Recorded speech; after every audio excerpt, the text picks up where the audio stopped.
UP के सीतापुर जिले के महोली तहसील के पत्रकार राघवेंद्र वाजपेयी की हत्या के मामले ने पूरे प्रदेश को हिलाकर रख दिया है। इसके अलावा पुलिस और योगी सरकार में कानून व्यवस्था की पोल भी खोल दी है।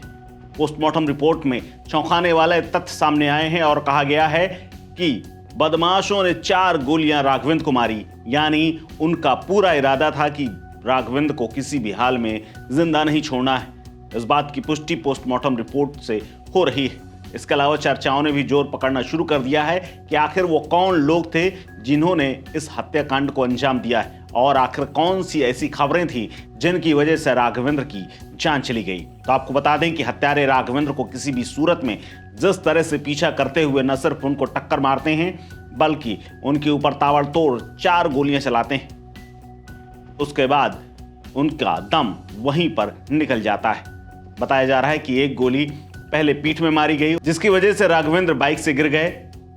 राघवेंद्र के गिरते ही उनके सिर पर सटा करके गोली मारी गई ताकि जिंदा रहने का कोई मौका ना रहे।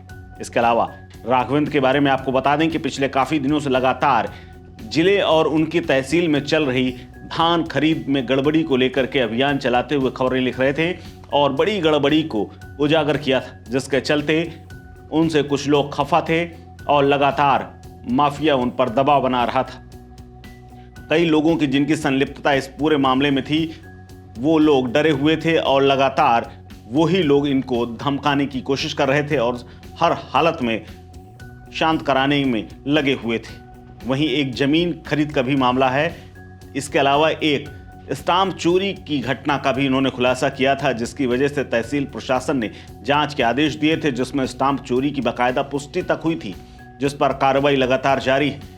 राघवेंद्र ने धान खरीदी व स्टाम्प चोरी के प्रकरण की जिस तरह से जोरदार रिपोर्टिंग शुरू की, उसके बाद जांच की धीमी गति को लेकर के भी उन्होंने खबरें लिखी थी, जिसके बाद कार्रवाई न हुई। लेकिन सवाल उठाते हुए जब अखबार में बड़ी खबरें छपी तो उसके बाद सभी लोग निशाने पर आ गए और राघवेंद्र को भी कई लोगों से दुश्मनी का सामना करना पड़ा। दरअसल पत्रकार राघवेंद्र ने अपने कुछ साथियों से इसके बारे में बात की थी और कहा था कि कुछ मेरे साथ हो सकता है। इसके अलावा पुलिस को भी सूचना दी थी कि कुछ लोग मुझे धमका रहे हैं। इसके अलावा धान खरीद में गड़बड़ी को उजागर करना और लेखपालों से दूसरे सर्किल में धान की फसल का सत्यापन करा देना जैसा भी कई प्रकरण सामने आए, जिसको लेकर के पुलिस ने आसपास के 3 लेखपालों से भी पूछताछ शुरू कर दी है। इसके अलावा उनकी खबरों का असर यह था कि कुछ लेखपालों के खिलाफ एसडीएम ने बाकायदा कार्रवाई और नोटिस तक जारी कर दिए थे। जांच तहसीलदार को सौंपी गई थी। इसकी जांच अभी चली रही थी, लेकिन उससे पहले ही राघवेंद्र को मार दिया गया। महोली थाना इंचार्ज विनोद कुमार मिश्र कहते हैं कि राघवेंद्र वाजपेयी सरल स्वभाव के थे, वो रिजर्व रहते थे। किसी घटना में वो अक्सर फोन पर जानकारी लेते थे। शनिवार को कोतवाली में समाधान दिवस पर आए थे, फोटो खींची थी, उसके बाद चले गए थे। हादसा होने की सूचना मिली तो हम लोग अस्पताल पहुंचे, लेकिन वहां पर उन्हें मृत देखा। दरअसल इस पूरी घटनाक्रम को अंजाम देने वाले अपराधी पेशेवर माने जा रहे हैं, यानी शार्प शूटरों से राघवेंद्र की हत्या कराई गई। पोस्टमार्टम रिपोर्ट में राघवेंद्र को 4 गोलियां मारी गई थी, इसकी पुष्टि हो रही है। इसके अलावा गोली मारने के बाद बदमाशों ने उसकी मौत की पुष्टि करने के लिए बाकायदा सड़क में रुक करके देखा भी था। हालांकि अब उनके पीछे वृद्ध पिता और मासूमों का सहारा छिन गया है। उनके परिवार में अब कोई भी कमाने वाला नहीं है। राघवेंद्र की हत्या के बाद उनका पूरा परिवार दुखी है और पूरे घर में मातम पसरा हुआ है। उनके परिवार में उनकी पत्नी, उनके माता पिता सब लोग हैं। इसके अलावा 2 बच्चे भी हैं। आपको बता दें कि राघवेंद्र के बड़े भाई की कुछ साल पहले मौत हो चुकी है। इसके अलावा पिता इसी सदमे में लंबे समय से लगातार बीमार चल रहे हैं। उनकी मानसिक स्थिति ठीक नहीं रहती। राघवेंद्र पिता का इलाज लखनऊ में लगातार करवा रहे थे।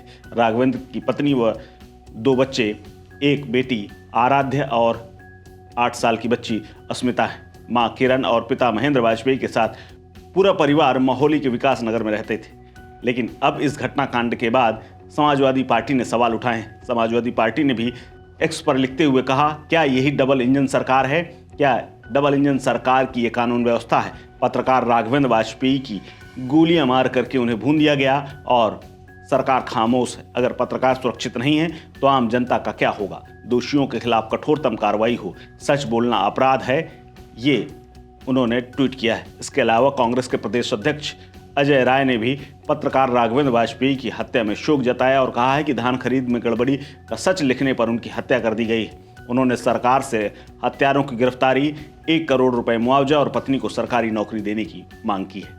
इस खबर में फिलहाल इतना ही। अपडेट्स के लिए बने रहिए वन इंडिया हिंदी के साथ। नमस्कार।